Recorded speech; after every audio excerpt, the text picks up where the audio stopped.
میں ہمیشہ دعا کرتا تھا کہ میری روح کو کوئی ساتھی مل جائے، پھر مجھے معلوم ہوا وہ میں خود ہی ہوں۔ تمہاری غلطیاں بھی تمہیں سچائی تک لے جاتی ہیں۔ کسی نے مولانا جلال الدین رومی سے پوچھا، دنیا کیا ہے؟ فرمایا، ہر وہ چیز دنیا ہے جو تمہیں اللہ سے دور کر دے۔ پچھلی رات میں نے سیکھا کہ اللہ کا عشق کیسے بنا جائے۔ اس دنیا میں رہنا اور کہنا کچھ بھی میرا نہیں۔ حسد انسان کو اس طرح کھا جاتا ہے جس طرح دیمک لکڑی کو کھا جاتی ہے۔ اپنی روح کی تلاش کرو، اپنے دل کو صرف ان ہڈیوں میں نہ رکھو۔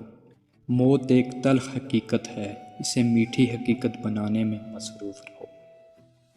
اپنے دل کو تب تک ٹوٹنے دو جب تک یہ کھل نہیں جاتا۔ دعا کا محل درد ہے، اسی طرح بخشش و عطا کا محل فقر ہے۔ پانی کا محل نشیب ہے، پیاس پیدا کرو تاکہ پانی تم تک پہنچے۔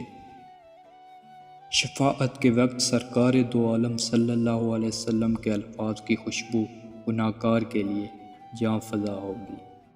زندگی ایسا جیو جیسے سب کچھ تمہارے حق میں ہو۔ اچھی کتابیں اور اچھے لوگ فوراً سمجھ نہیں آتے، انہیں سمجھنا پڑتا ہے۔ عشق آیا تو عقل بیچاری بیکار ہو گئی، سورج نکلا تو شمع کی کوئی حقیقت نہ رہی۔ دنیا میں کھو کر تم نے اسے اپنے لیے بوجھ بنا لیا ہے۔ اس دنیا سے اوپر اٹھو، ایک نئی سوچ تمہاری منتظر ہے۔ برداشت کے کانوں سے سنو، رحم کی آنکھوں سے دیکھو اور محبت کی زبان سے بات کرو۔ ٹوٹا ہوا دل خدا کی توجہ کھینچتا ہے، خوش نصیب ہے وہ روح جو خدا کے لیے روتی ہے۔ عاشق کی عید محبوب کا دیدار ہے، اور یہ دیدار اسے دنیا میں 2 مرتبہ نصیب ہوتا ہے۔ پہلی بار جب اس کی میں مرتی ہے اور دوسری بار جب وہ خود مرتا ہے۔ جو عقل سلیم رکھتا ہے وہ خلوت اختیار کرتا ہے، کیونکہ تنہائی میں قلب کی صفائی ہوتی ہے۔ ڈر کی سوچ اور کشمکش سے باہر نکلو اور خاموشی میں زندہ رہو۔ سب سے مخلص نیک بندے وہ ہیں جو دعا میں آزاری کرتے ہیں۔ جس شخص نے اپنے راز کو اپنے تک محدود رکھا وہ جلد کامیابی کی منزل تک پہنچے گا۔ میں تھکے ماندے بند ذہنوں پر اپنے الفاظ ضائع نہیں کرنا چاہتا۔ میرے الفاظ تو ان دلوں کے لیے ہیں جن میں سمندر کی پیاس ہے۔ اپنے اندر تبدیلی کی کوشش کرنی چاہیے۔ اولیاء اللہ کی صحبت اختیار کر تیرے اندر تبدیلی پیدا ہو جائے گی۔ جب انسان کی آنکھوں سے ندامت کے آنسو بہتے ہیں تو اس پر رب کی رحمت برستی ہے۔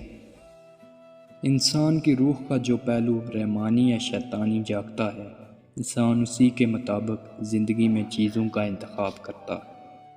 خاموش رہو، صرف خدا ہی تمہارے دل کا بوجھ ہلکا کر سکتا ہے۔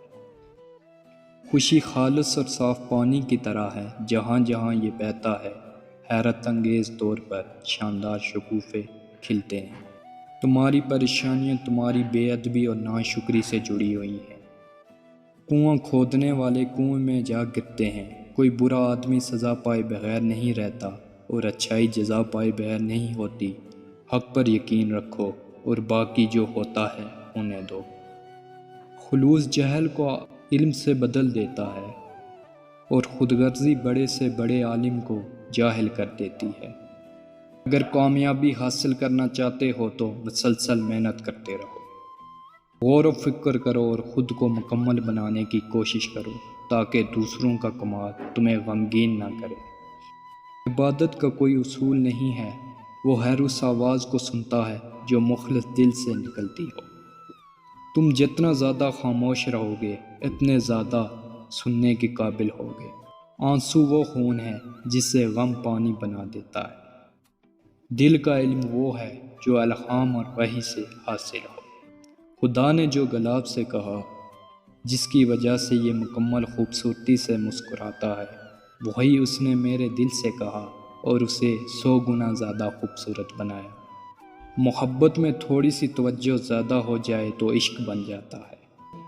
جس نے معرفت حاصل کیے بغیر زندگی گزاری، اگرچہ وہ کتنا ہی قابل اور ہوشیار ہو، اس نے دنیا کی زندگی بھی فضول گنوائی اور آخرت کا توشہ بھی حاصل نہیں کیا۔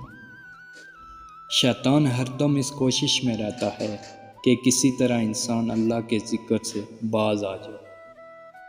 اللہ ہمارے دلوں پر روحانی راز لکھتا ہے اور وہ راز ہمارے دلوں میں خاموشی سے کھلنے کا انتظار کرتے ہیں۔ محبت کے بغیر ہر موسیقی شور ہے، ہر رقص مغز پاگل پن ہے، سب عبادتیں بوجھ ہیں۔ انسان کے غصے کی وجہ اس کا غرور ہے۔ اب خاموش رہو، اس کو بولنے دو جس نے الفاظ تخلیق کیے ہیں۔ اس نے دروازہ بنایا، اس نے قفل بھی بنایا، اس نے چابی بھی بنائی۔ بیدار کر دینے والا غم غافل کر دینے والی خوشی سے بہتر ہے۔ گفتگو سے سمجھ بوجھ میں اضافہ ہوتا ہے، لیکن تنہائی وہ مدرسہ ہے جہاں عظیم ذہن بنتے ہیں۔